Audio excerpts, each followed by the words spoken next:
What's up, amigos? It's the Prodigy Maker Minute with yours truly, Chris Lewitt. As you may know, I'm the former #1 for Cornell University, pro circuit player, elite junior development coach, and author and educator, author of The Secrets of Spanish Tennis and the Tennis Technique Bible. Well, I'm digging into the archives, and I love to share with you guys some Spanish wisdom. We talked about some Spanish wisdom, the stories, the philosophy, the advice of Tony Nadal.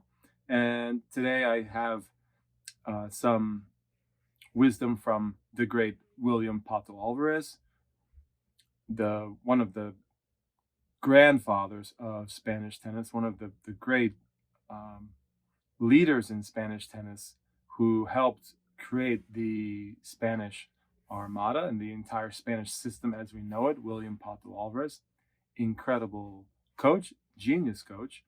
And William Pato Álvarez says, when you volley, if you decide to go to the net, consider that you should do less steps to reach the volley than your opponent to arrive to the ball.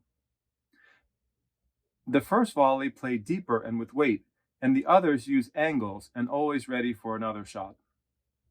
So I think this is very good advice, especially the first part, which I find always use on the court, I find fascinating and always use with my players. Is basically that how do you make the decision to go to net? You make sure that you take less steps to reach a good volley position than your opponent steps to the ball. And if you do that equation, that simple math, you'll often find that when you lose a point at the net, you took more steps than your opponent did to get to the ball, more steps to get into position to volley than your opponent did. So there's like a negative differential.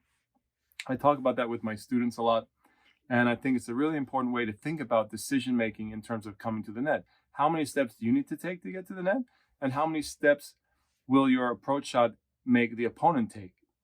And if you can get the opponent on the move more and get your opponent to take more steps than it takes you to reach the net and get a good position for the volley, that's a positive differential for you. Or depending on how you look at it, negative, positive, the differential is in your favor and you will likely have a higher success rate at the net. So I think that's a really important wisdom from Pato Álvarez. I love that quote. I use that teaching advice all the time with my players. And of course, the classic advice, the first volley sort of deep with weight, the second volley use angles. I think in today's game, that's actually becoming a little bit outdated. In today's game, I think it's almost better to go angle right away. I think in the old days, you volley deep and tried to get into better position. In today's game, if you volley deep, you usually get passed. So I would sort of put an asterisk on that second aspect of advice. Be careful volleying deep and then trying to play the angle. It might be too late. You might get passed. I like to teach my players to aim short and go angle as soon as possible with the volley and sort of almost skip that intermediate stage of volleying deep. The other interesting thing that Pato Álvarez says, and I use this a lot on the court too, this quote, he says, cover 3/4 of the volley area with your backhand volley. At the baseline, it's different. Pato says, you cover 3/4 of the court with your forehand.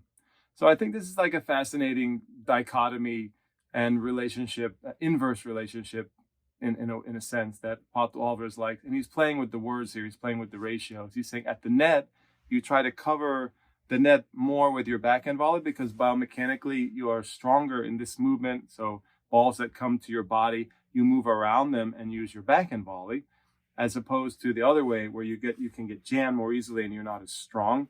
I think that's really a really good point that I use that teaching tip all the time with students at the net. I say, try to cover the net with your backhand volley. Balls coming down the middle, you actually move around and use your backhand volley. And of course, Pato's saying at the baseline it's different. At the baseline, you're trying to move the other way. If you're a right-handed player, you're trying to move to the left and around the ball to use your forehand. And he just uses the 3/4 of the court idea, but on fast courts, it's going to be a little bit less than 3/4. On clay, if you're quick, if it's very slow clay, you really can cover 3/4 of the baseline with your forehand a lot of the time. But on a fast court, you're not going to be able to cover quite as much that way. And I think it's probably a small exaggeration to say 3/4 of the entire volley area with your backhand volley. That's probably impossible, but it's just the relationship and the way Pato says it that is kind of memorable and insightful, and it provides the student. It's easy for the student to remember. At the net, I look for my backhand volley. At the baseline, I look for my forehand shot. And I think that is why it's relevant, and that is why it's such a great nugget of wisdom. Guys, if you like this Prodigy Maker Minute, please check out my big show, the Prodigy Maker Show. It's the big one with more in-depth analysis, and I talk about Spanish tennis and different topics in junior development and technical development. Today we talk about the volley, and look at that, Spanish wisdom relating to the net. That's some rare wisdom, because usually you hear most Spanish wisdom talking about movement and baseline work. But here we have Pato Álvarez explaining the net, which is kind of cool.